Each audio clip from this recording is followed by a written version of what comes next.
Hey guys, it's your girl Shelone and welcome back to my channel. It is the wee hours of the morning and I woke up early because I thought my husband was going into the office today. Turns out that he's not. So I thought, you know what, let me just pull up the camera quick, put it on the counter and record this video. Hi guys, if you're new here, Shelone, as I mentioned. I'm a Jamaican immigrant here in Canada and I share lifestyle videos, my Canadian journey as a Jamaican immigrant, and just life surviving in these times, you know, in these economic times. But yeah, if you've been here with me for a while, you know, I've been on YouTube on and off over the years. Made a video recently as to why I took my last recent break, but I am doubling down on consistency for the latter half of this year. So yeah, give me a thumbs up if you're liking the consistency. I will definitely be keeping them coming. So in today's video, I wanted to give you some tips and tricks regarding how we were able to save for a down payment in about 2 years for this home that we live in here in Calgary, Alberta. And I'm just going to give you those tips from an immigrant perspective. And you know, these are applicable to anyone really, whether you're a Canadian citizen, permanent resident, someone who's on a work permit that's saving towards permanent resident now. It's definitely something that, you know, you can do. But before I go on, guys, I am not a financial professional. I am not licensed to give finance advice. This is just tips and tricks that I personally used that works for my family. If it's a case where, you know, you're looking for financial advice, please seek advice from a licensed professional. Do not come on the internet and look for financial advice, because personally I didn't. The information that I'm giving you, make sure that you double check with a financial consultant, because maybe I would forget, you know, the advice that was given to me, and maybe, you know, whatever I did changed over the last couple years.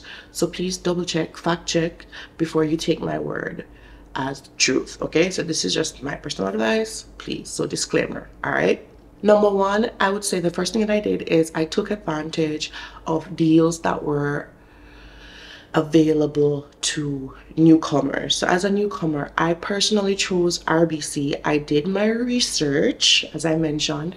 I did my own personal research. I looked into the pros and cons of the different banks.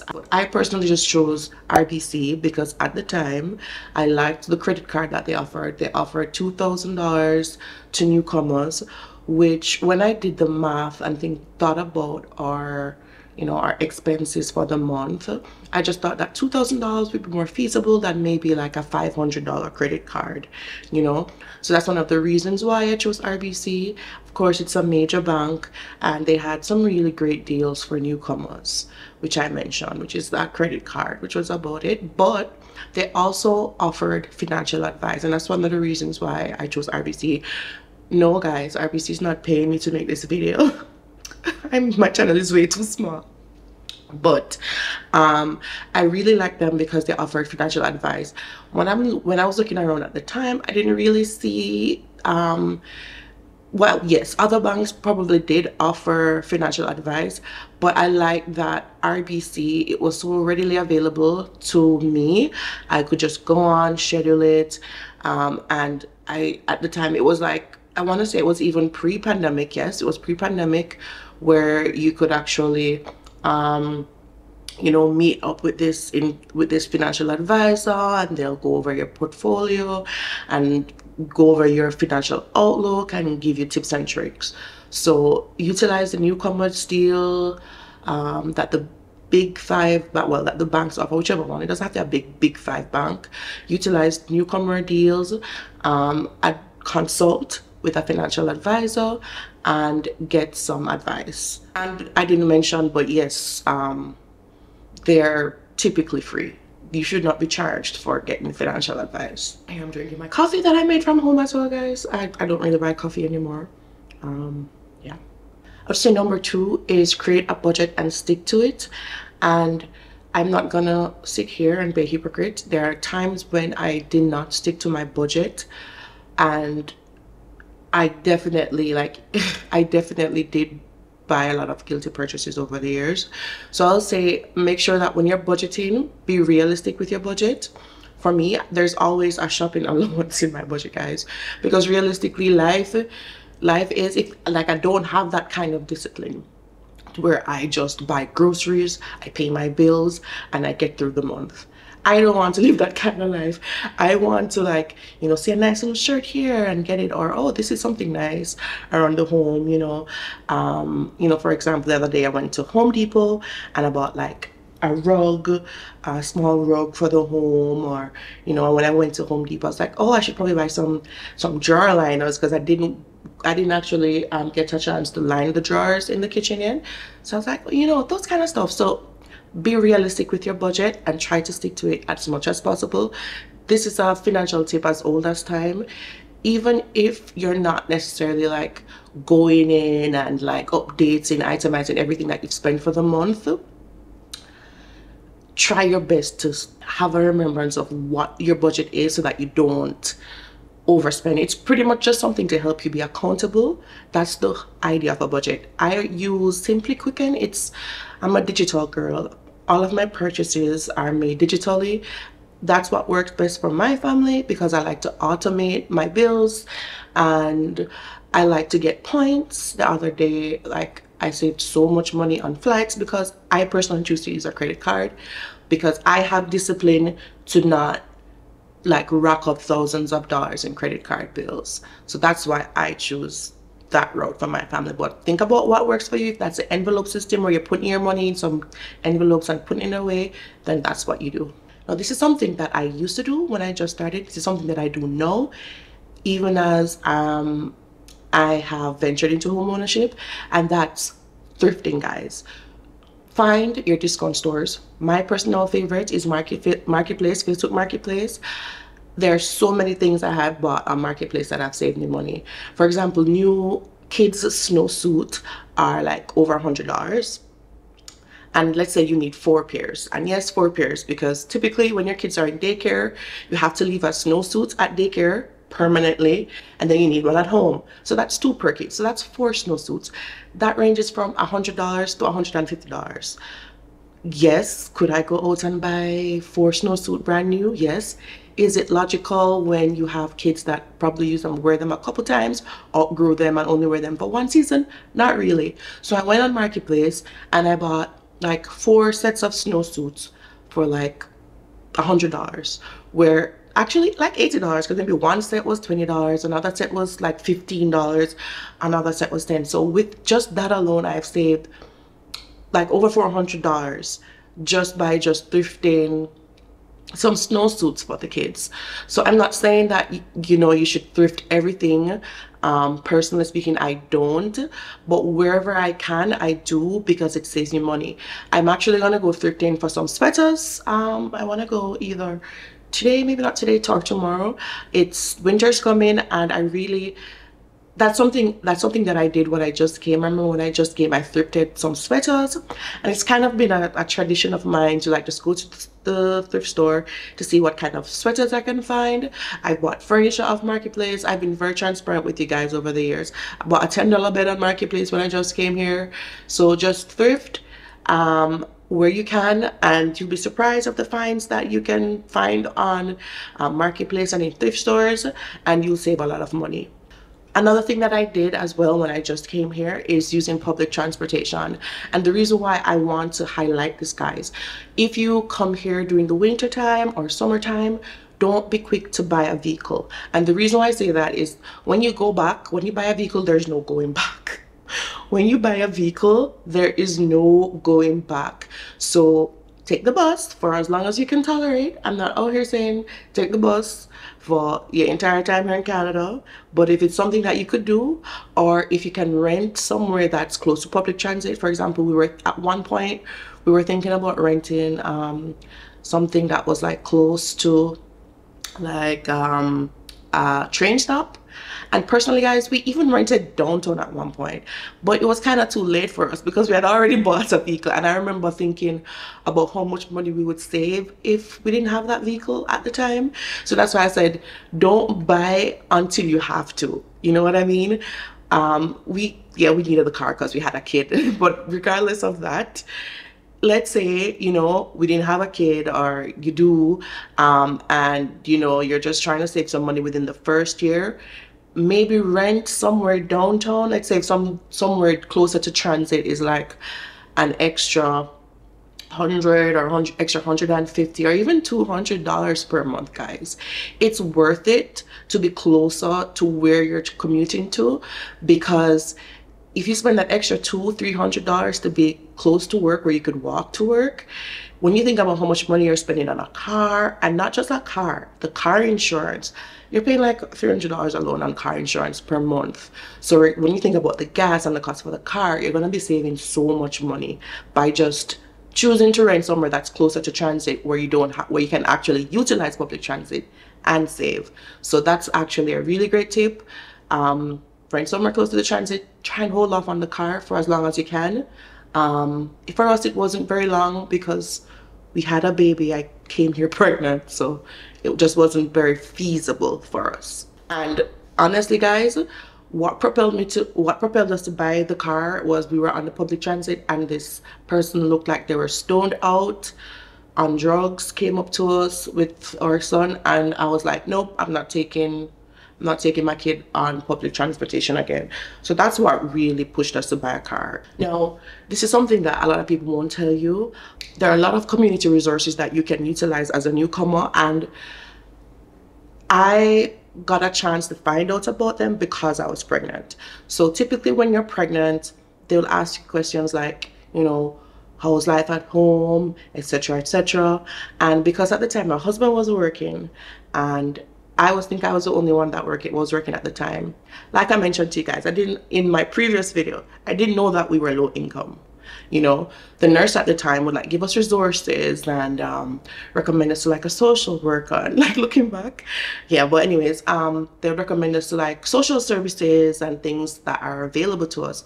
And the reason why I say this, guys, as a newcomer, you are automatically low income. There are resources out there. If you don't want to like say, okay, then go to maybe like a food bank, you know, to get some food. There are things that you could do. There are things and resources in the community. For example, there was something called Good Food Box, where we could purchase like a box of groceries, like produce, or maybe was it $10 or $20, something along that line. But that was something that we would utilize at the time, and that was really helpful to just help save some cash and the likes. So look and see what's available to you if you're a newcomer. As a newcomer as well, we also qualified for the fair entry rate for public transport as well. So we were saving a lot on public transportation of the monthly amount. I didn't find that out until it was a little too late, but at that point I was already working from home, and I only got to utilize it maybe like once or twice. But guys, these are things that you can look for. Check out your immigrant services. Please check out your landing services. They can give you so many resources, whether it is discounted housing, just different things that you can utilize to save money in the first year that you're here. Because you're a new immigrant, and typically you qualify for these services maybe like in the first year or two before you know, you're considered not a newly landed immigrant anymore. So yeah, one of the biggest things that I used to save money is utilizing the different financial accounts or the different financial products tailored by the government of Canada. Now, one of them is an RRSP. I'm not going to go too deep into this, guys, because like I mentioned, I'm not a financial consultant. RRSP, and now they have an account just for saving for your first home. I'll put the name of it here. And these two, I didn't have the first home. I didn't have the new account that they created. I want to say they created it in April, and we paid the down payment for the house around that time. So it was available around April, May, and we paid the down payment on our house around that time. So we didn't get to utilize it. But however, it's something that you can use. We use the RSP option because that's what was available to us at the time. And guys, do not sleep on these accounts that are created, because when we save, because the strategy was you save in them, you get a tax return based on that because they're pre-tax accounts. So you don't pay taxes. So remember, you're saving after you've already paid taxes on the funds that you're receiving from your income. You put your money in these accounts, don't exceed your deduction limit, but you put your money in these accounts, you get back a tax return because you already paid taxes on it. So you would be refunded on the taxes that you paid on the funds that you put in these accounts. So you get a larger tax return, and guess what you do with that tax return? You put it back into that savings account. So I would be using my RSP, putting our savings in that, maxing out our contribution limit. I would get a hefty refund, and then where I would put it back, I'll put it back in the RSP account, and then I'll get another tax refund. So because we were getting a larger tax refund, and we were also saving in these instruments, we were able to save for a deposit faster. Technically, when you use the RSP route, you have to put back the money in it over a certain period of time, but that's something that we can do because we've already gotten to that process of saving up. So we borrowed technically from the RSP, and now we'll be repaying it back. Yes, it's our money technically speaking, but if we don't want to be charged, if we don't want to be taxed on the withdrawal, then of course we have to put it back over a certain period of time. That specific way of using the RSP, I'll put it here. I want to say it's called the home buyers plan. I believe that's what it's called. So that's what we utilized. And now you have the first home savings account where you can actually, I think it's $8,000 every year. I think it's $8,000 every year, but I'll put the link, or not the link, I'll put the name of those instruments that you can use, guys. But that was really what we did to kind of speed up the pace of which we were saving. And when you have financial discipline and you're using up the financial services and products that are available to you guys, I promise you that in no time, well, in time of course, but in time, with some discipline and with just applying yourself, looking for knowledge, trying to find a solution outside of the ordinary way of just putting money into a bank account, you will be able to save money, whether it is for a down payment or for a home, whether it is you want to buy a car cash, whether it is you want to invest in the stock market. Those are things that we personally use to save over the years, to afford the lifestyle that we're living right now. But definitely speak to a tax professional that can help you. I use TurboTax. That's what I use to make sure that I am filing my taxes correctly. I use TurboTax, but I do pay for I don't use a free version. So I do get actual tax professionals to go over our tax returns to ensure that we're crossing our I's, well, we're dotting our I's and crossing our T's. So that's personally what I use, because I know that filing taxes can be very complicated.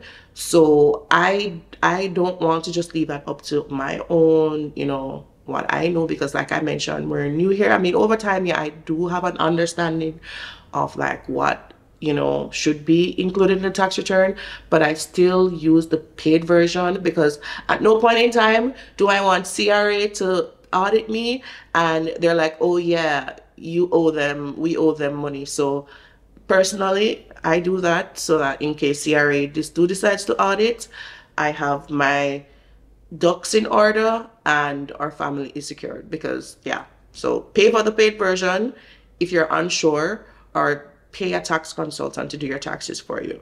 So one last quick tip. So if you're with a utility provider and you're paying like we were with Shaw and Rogers, we were paying over $100 for internet, and I wasn't planning to switch. The internet got a little slow. You see how life works? I was uploading to YouTube because where we were at our location downtown, the internet was great. But when we moved into the suburbs, the internet connection for Shaw was slow. So I thought, maybe I should just switch to tell us. Or well, they came door knocking actually, and they were like, hey, I'll give you guys like $50 off your internet, and if you switch. And I was like, oh, I wasn't gonna switch. But then I'm like, yo, I'm uploading videos to YouTube now. I can't wait 2 hours to upload a video. So I really wanted, because as you can see, guys, the quality is there. It's 4K. I don't want to wait 2 hours to upload a video. So I switched to Telus, and we got so much money off. And the irony, guys, when you were switching Rogers reached out, Shaw with Rogers reached out, they were like, oh, don't go. We'll drop your internet cost to $60. So I'm like, we were paying $115. And you could have been, and you guys knew the internet was slow because you sent out a technician. Instead of offering us a discount at the time, I'm sure if they offered us a discount, we wouldn't have switched. You could have offered us a discount, and instead y'all let us suffer. So no, I did not take their $60 offer because I have integrity. And if you guys wanted to give us a lower cost, you would have. But because we're leaving, you want to drop it by half the price? By 50%? No, stay with your slow internet, stay with your $60, and we ended up switching to Telus. So those are some things that you could do to save some money on your utilities. I know that some people have like referrals where they refer people and they pay nothing. It's crazy, but look into it. Negotiate with your service providers. They can lower it. We've lowered our phone bills to like $25 per line, $20 per line. But yeah, so that's pretty much it, guys. I really hope you enjoyed this video. So let me know what you think of these money saving tips, guys. Which one of these will you be utilizing, and which one do you currently use? Let me know in the comment section below. And once again, thank you guys. Thank you guys so much for watching. I really appreciate it. Hit the subscribe button if you're new here. Give me a like, and I will see you guys in my next video. Bye-bye. Mwah.